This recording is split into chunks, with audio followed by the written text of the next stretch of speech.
Vamos lá, seguimos. Adicionado.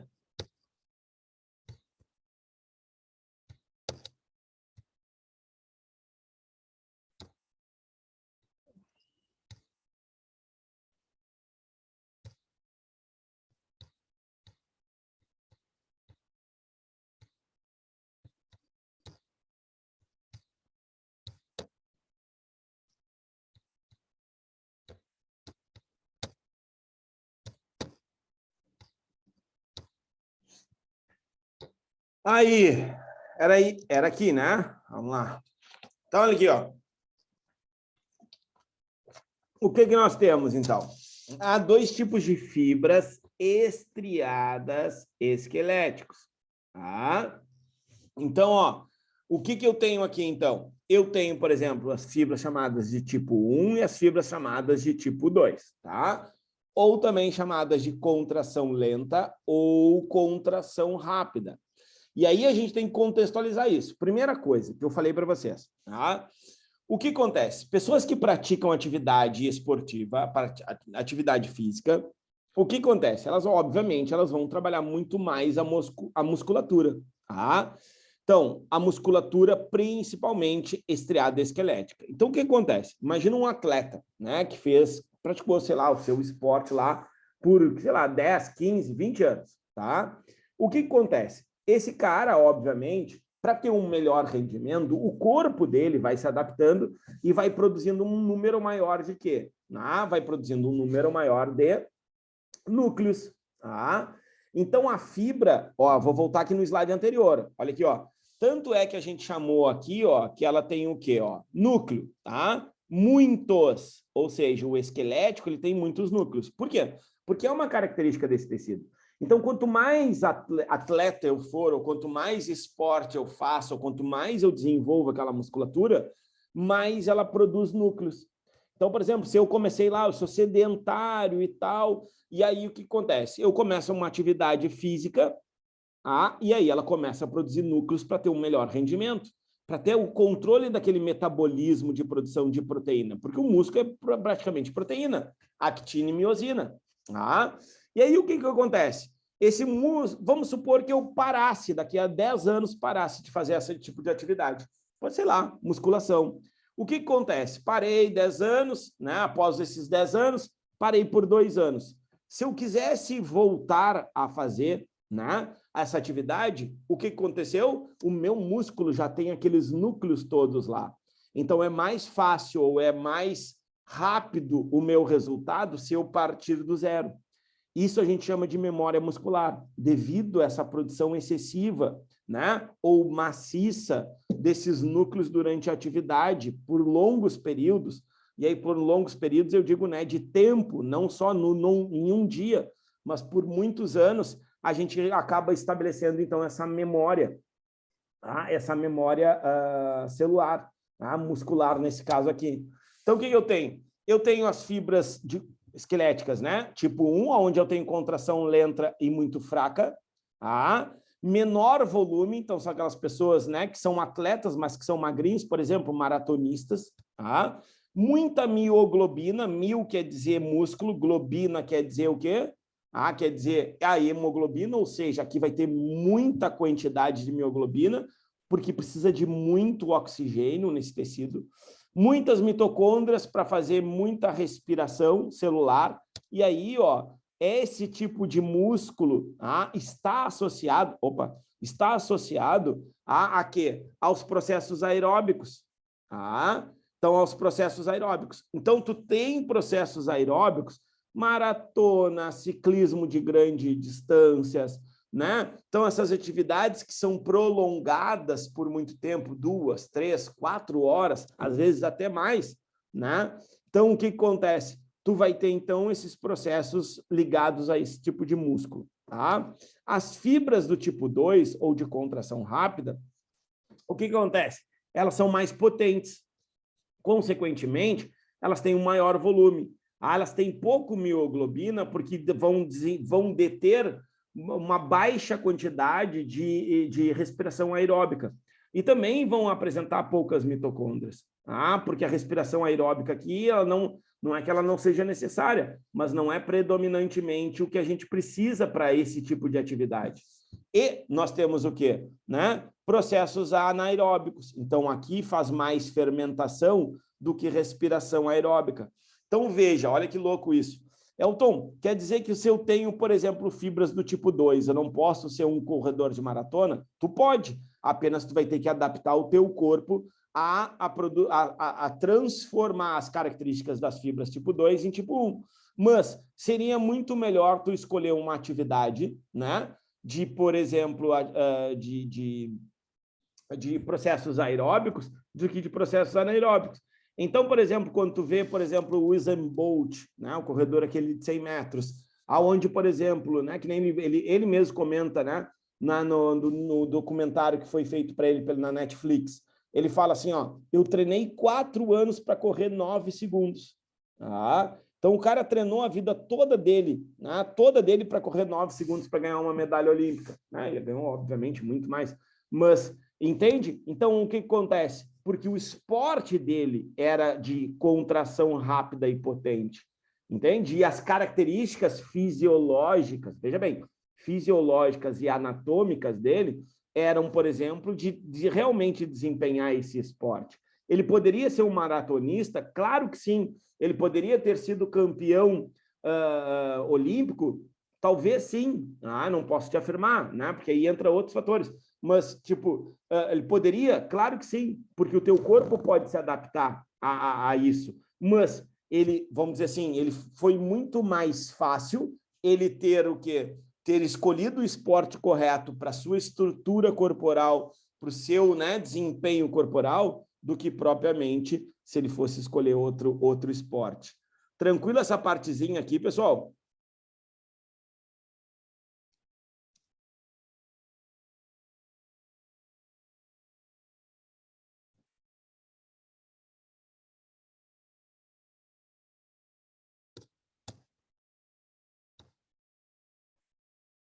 Beleza.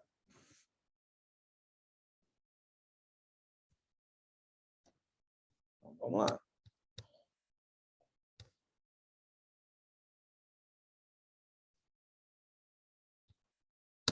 Ué? Aí, agora sim, ó. Tecido nervoso, último tecido. Então, ó, já de cara já te lanço o quê? Já te lanço as células do tecido, tá? Do tecido nervoso, tá?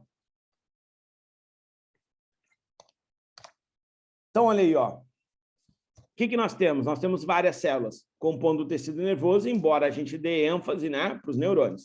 Então, o que eu tenho? Primeiro, as micróglias, tá? Que têm funções semelhantes aos macrófagos, ou seja, né, vamos ter o quê? Uma célula de defesa. Então, micróglia está associada à célula de defesa.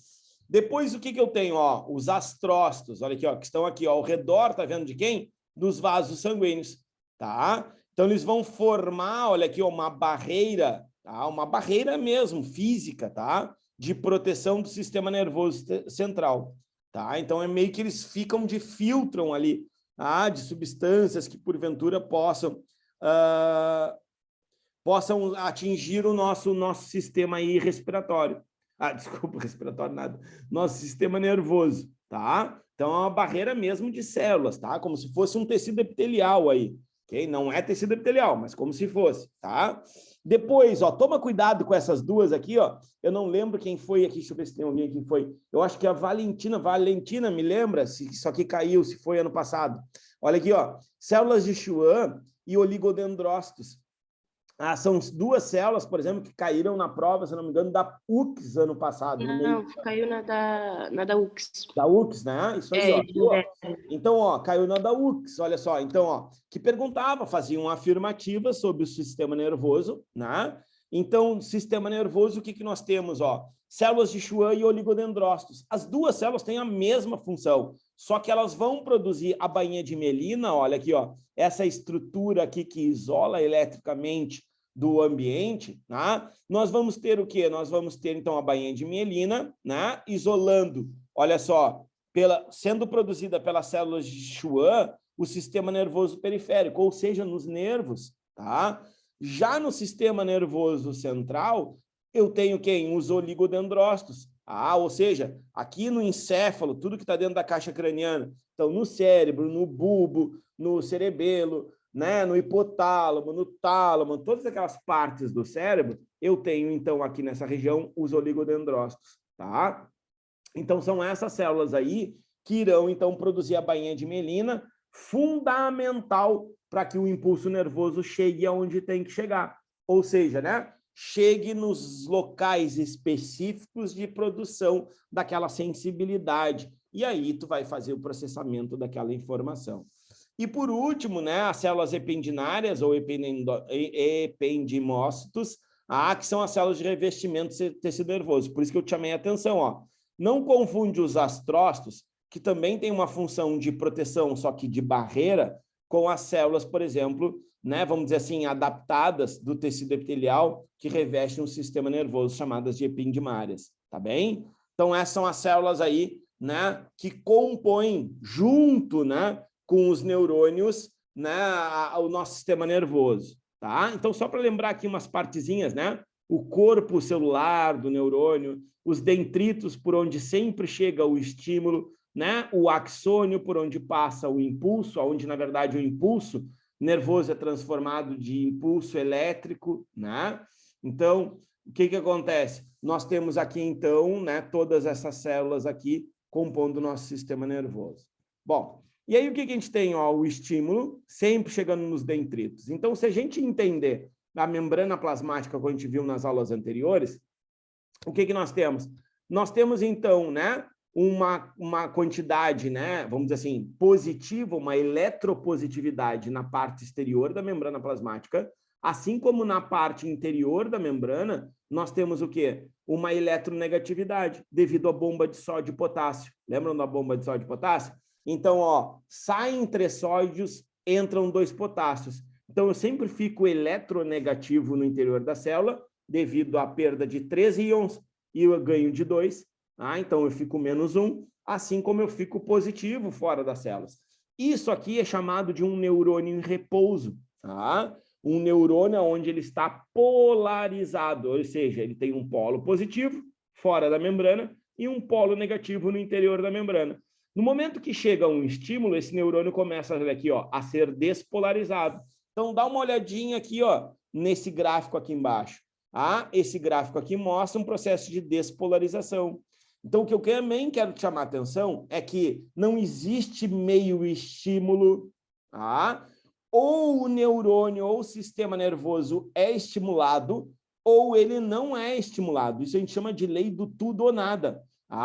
Ou tu estimula, ou ele realmente é estimulado, ou ele não pode, ou ele não será, ele nem chegará. Ó. Então, esse aqui é o limiar, ó, o menos 50 volts, milivolts, tá?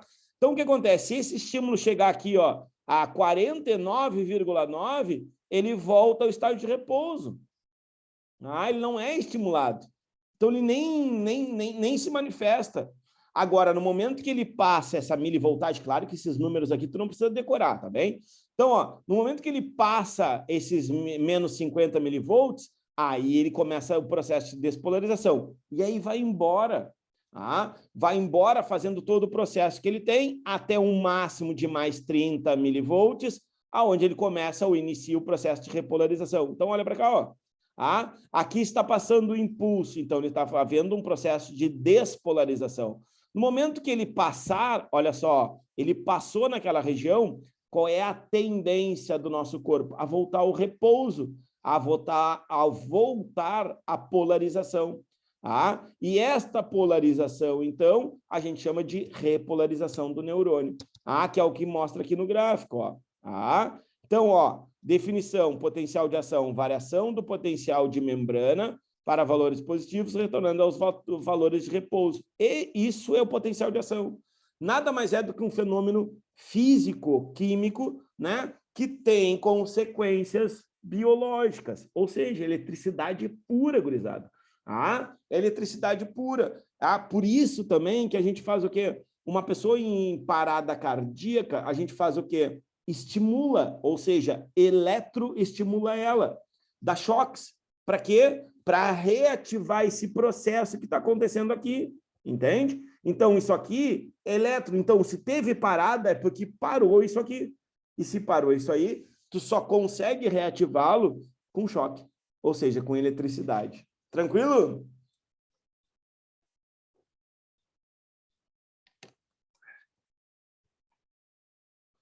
Vamos lá.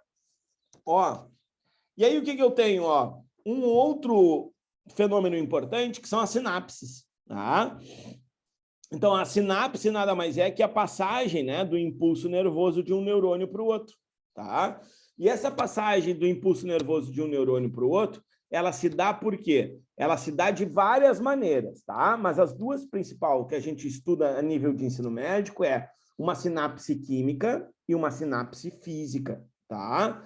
Então, óbvio que a mais comum é através de neurotransmissores ou mensageiros químicos, substâncias químicas, tá? E estas substâncias químicas, olha aqui, ó, o que acontece? Vão estimular as proteínas dos dendritos do próximo neurônio.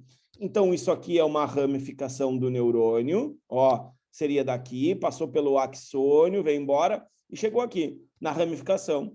E aqui, então, eu tenho uma grande quantidade de mitocôndrias, porque precisa de muita energia para fazer isso, assim como também precisa de vesículas do complexo de Golgi. Então, o Golgi também é muito atuante aqui nas sinapses, né? Que a gente chama de fenda sináptica, porque tá vendo? Ó, tem um espaço. E aí eles vão liberar os neurotransmissores, adrenalina, noradrenalina, epinefrina, né?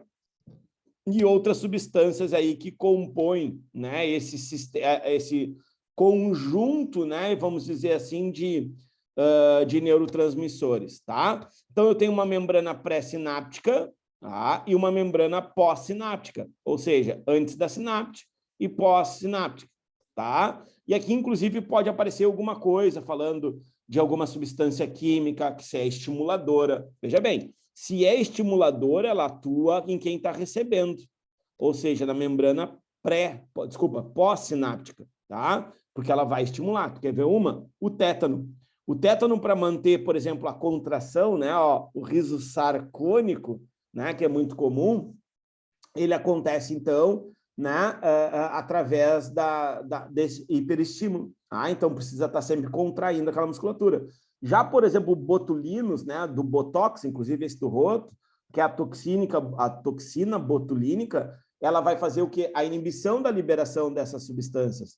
Ah, e essa inibição aí, ela se dá na membrana pré-sináptica. Ah, é só tu entender se vai diminuir ou se vai estimular. Se é estimular, é depois, é na membrana pós-sináptica. Se é inibir, então está tendo um bloqueador, não está havendo estímulo para seguir a sequência, tá?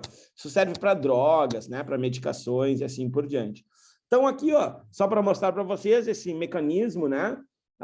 Que acontece aí da condução do impulso nervoso, e principalmente aí da bomba de sódio e potássio, que acontece com os íons, ó. Ele vai fazendo, então, todo esse mecanismo, né, de passagem, o fenômeno, né, de despolarização, isso é muito rápido, não esquece disso, né? É muito rápido. Então, o que a gente tem? A gente tem, então, essa passagem do impulso aí, tá bem? Aí a gente chega na parte de fisiologia humana, tá? Importante, né? Importante aí, porque a gente vê na sequência, mesmo que não seja uma questão recorrente, né? Já que eu tenho conversado bastante com meus alunos, inclusive de aula particular aí, sobre isso, né?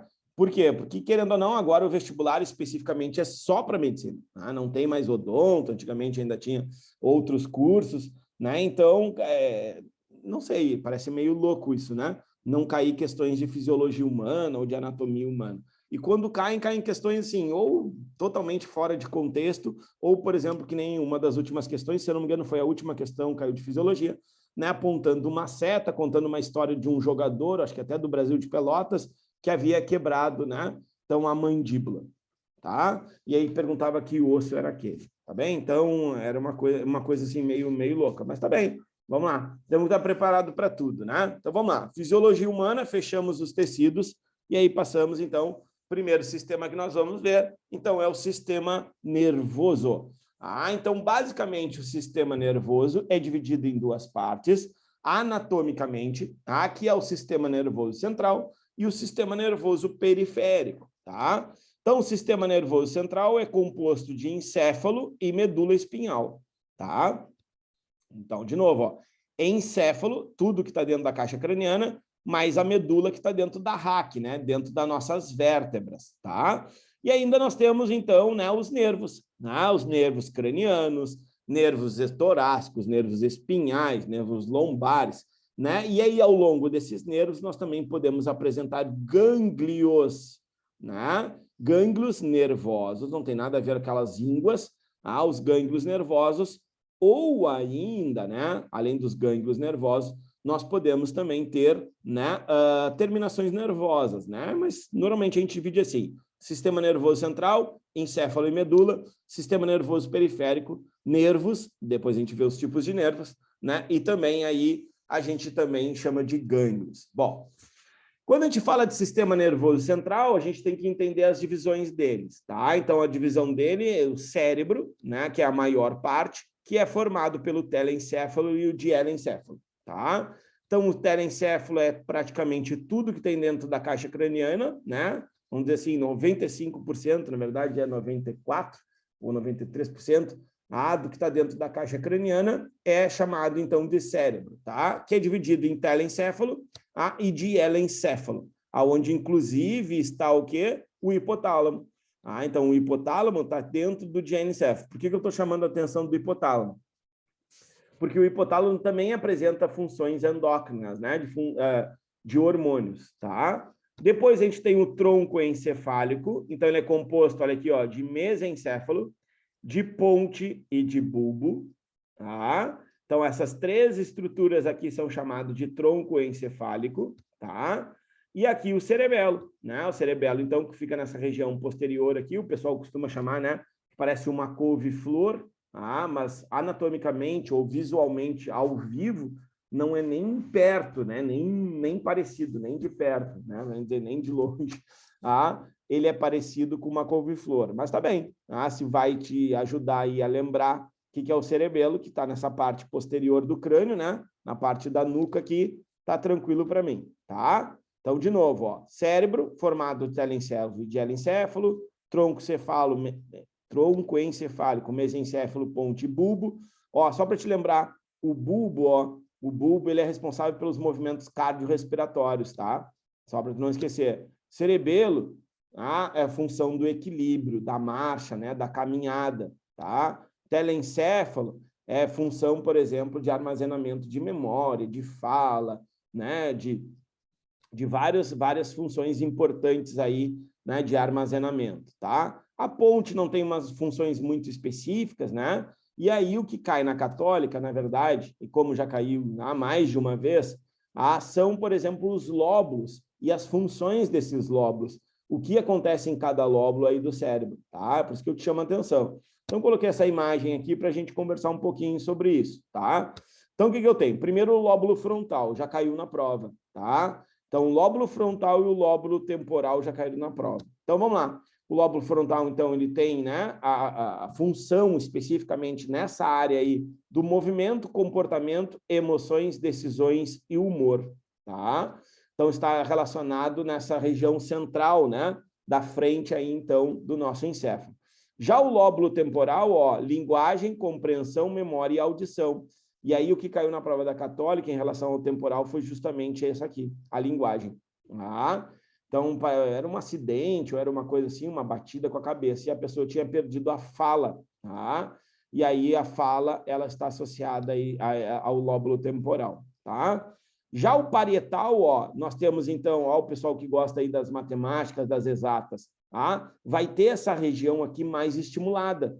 Não quer dizer que ela é mais ativa. Por quê? Porque a pessoa tem um raciocínio que a gente chama de raciocínio lógico, tá? O QI, né, aquela quantidade de inteligência, ele é calculado por uma quantidade de inteligência, veja bem, hein? Uma quantidade de inteligência racional, tá? Então, nem todo mundo, né, tem uma inteligência racional.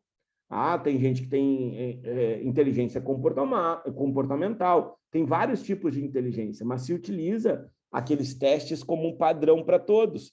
Só que cada um tem um tipo de inteligência.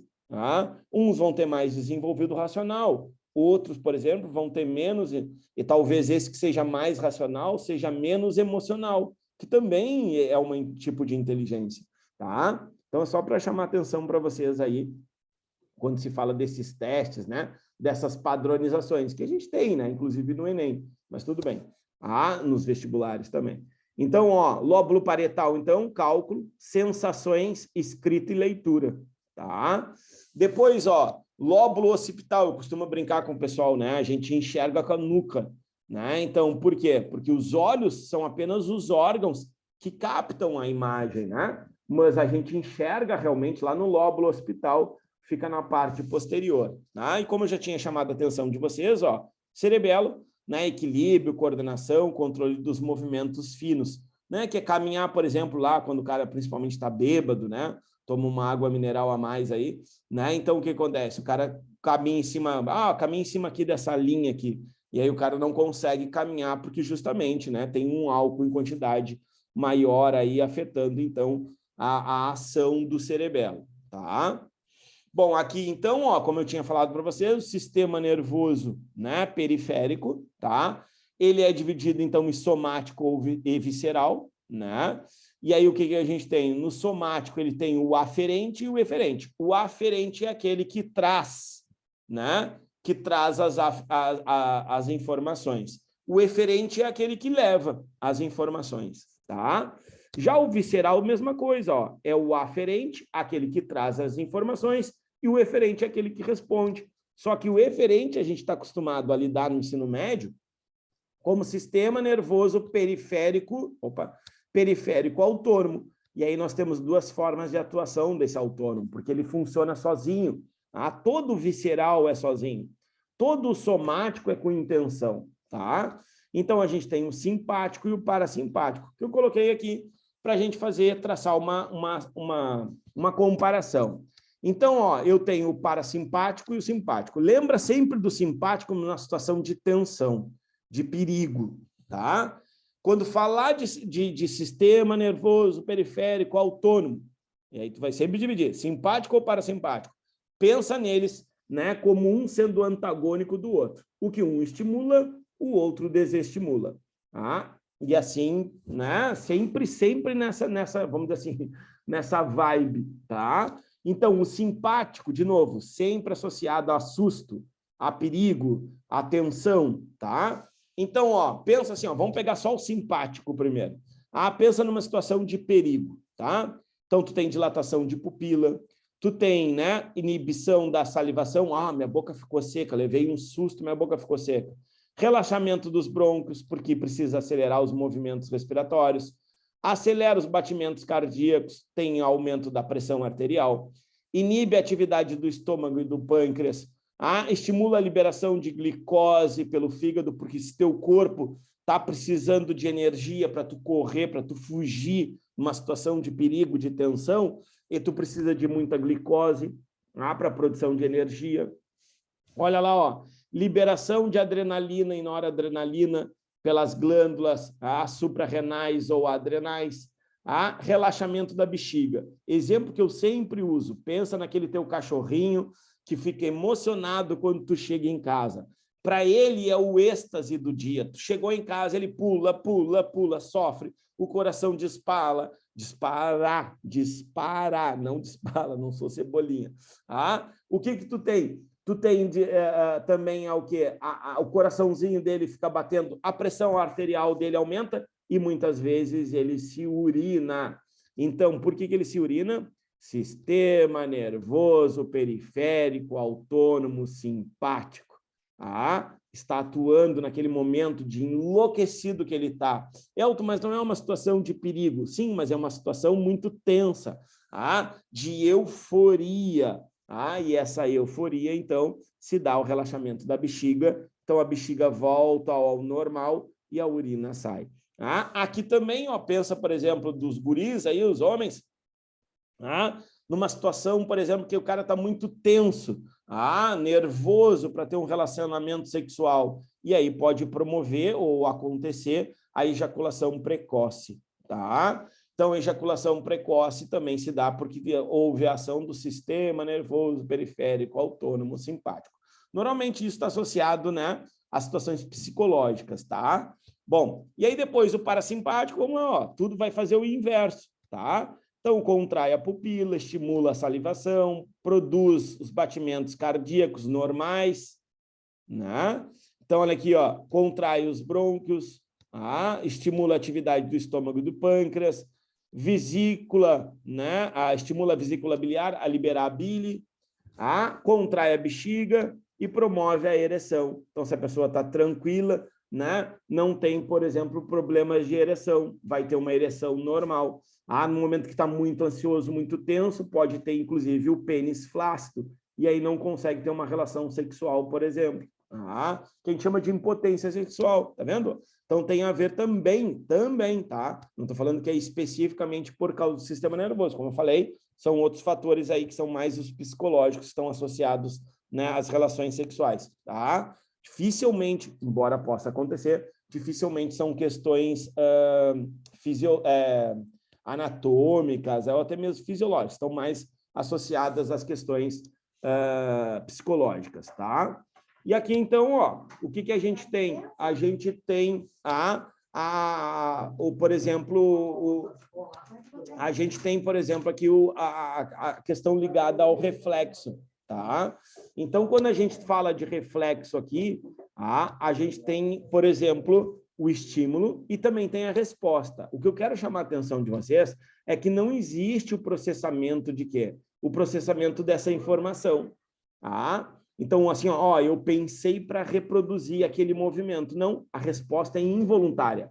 Embora, olha aqui, ó, tu tem o quê? A participação da medula, e essa medula, ela é o quê? Ela participa do sistema nervoso central. Então, ó, eu tenho um estímulo, que é a batidinha aquela no joelho, tradicional, tá? Esse estímulo vai através de um nervo, olha só, presta atenção nisso aqui, hein? De um nervo motor, ou também chamado de aferente, aquele que afere, aquele que confere, desculpa, é aqui no azul, né? Então, olha aqui, ó, ele vai no azul e chega, veja bem, isso aqui é importante, chega pela parte posterior, ou seja, chega pelo dorso do corpo, na medula, ok? Passa na medula, a medula que responde, ela faz parte do sistema nervoso central, e aí ela responde por um nervo motor ou eferente, tá? Não mais sensitivo, no músculo, tá? Então, o que eu queria chamar a atenção é isso. Primeiro, quem afere é um nervo sensitivo. Leva para a medula até a parte do dorso. Chega no dorso. Tem aqui os chamados neurônios intermedulares, tá? Eles respondem pela parte anterior, seria a parte ventral, e aí tu tem o quê? A resposta ao movimento involuntário. Isso acontece em várias partes do nosso corpo, né, pessoal? Por exemplo, uma luz que se liga, né, quando tu tá em um ambiente escuro e a tua pupila mexe sozinha, tu tem um reflexo, tu não sabe por quê. Um barulho, né, que acontece lá, um foguete soltado do teu lado, tu te encolhe, né, numa posição fetal, porque é uma questão, uma reação de proteção que nós temos, né? Então, são todos fatores involuntários. Por mais que tu saiba que aquilo ali é para te proteger ou para tu te encolher, sei lá, mas tu tem essas respostas, tá? Aí no sistema sensorial, olha aqui, ó, vamos na pele aqui pelo menos. Então, o que a gente tem aqui? Né? Tu tem alguns corpúsculos, né, que vão ficar na derme, olha aqui, ó, então aqui eu tenho a epiderme, a parte mais superior, eu tenho a camada, né, de queratina, que impermeabiliza a nossa pele ou da pele dos animais, e aí um pouquinho mais abaixo, tanto na epiderme quanto na derme, eu vou ter, então, essas adaptações do sistema nervoso para ter determinadas, o quê? Determinadas sensibilidades. Então, ó, existem terminações nervosas, né? Terminações bem aqui na epiderme, que captam principalmente a dor, e a dor é importante para nós porque é uma forma de proteção, não esqueçam disso, tá? Depois a gente tem os corpúsculos, e aí quando eu falo de corpúsculo, eu tenho, ó, Vater Pacini, aqui, ó, ele vai ter o quê? Ele vai ter, ó, calcula a intensidade necessária para tocar, então é sensibilidade e pressão, Os corpúsculos de Messner, que tem o que são bastante numerosos, né, que são responsáveis pela sensibilidade também, ó, superficial. Esse aí é o que tu consegue detectar, por exemplo, se algo é áspero, se algo é liso, tá? Os corpúsculos de Krause são aqueles que percebem o frio, e os corpúsculos de Ruffini, que são aqueles que percebem, por exemplo, o calor. Olha só.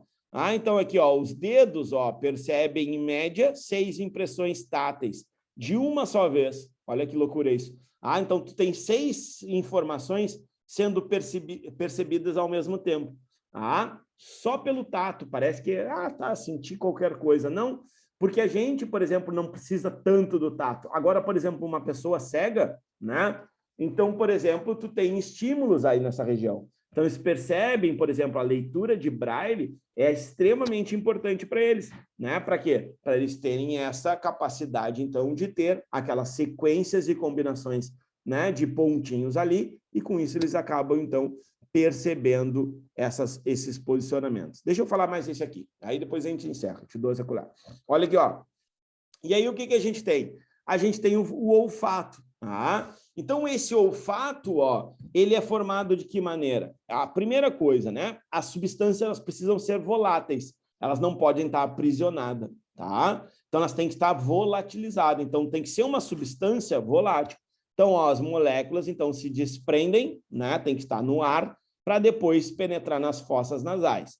Após penetrar nessas fossas nasais, ó, na parte superior das nossas fossas nasais, nós temos células especiais que captam essas substâncias voláteis, tá? E aí, captando essas substâncias voláteis, elas vão conduzir para o bulbo olfatório.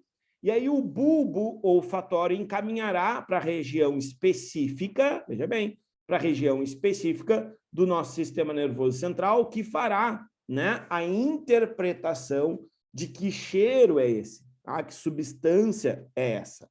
E aí, aqui, ó, rapidinho, olha aqui, ó, se tu pegar a língua, esse centro, ó, vou baixar o outro aqui, ó, esse centro é o mesmo local de interpretação, tanto do olfato quanto da língua. E é por isso, veja que loucura, é por isso que, por exemplo, quando a gente está gripado, a gente tem aquele bloqueio das fossas nasais, o paladar também passa a ser inativado. Então, ó, lá na língua nós temos as papilas gustativas, que percebem as substâncias. De novo, percebem, mas não é elas que interpretam, é o cérebro que interpreta. Então, lá na ponta da língua é o doce, nas laterais é o salgado, um pouquinho mais para trás é o ácido, lá no fundo é o amargo.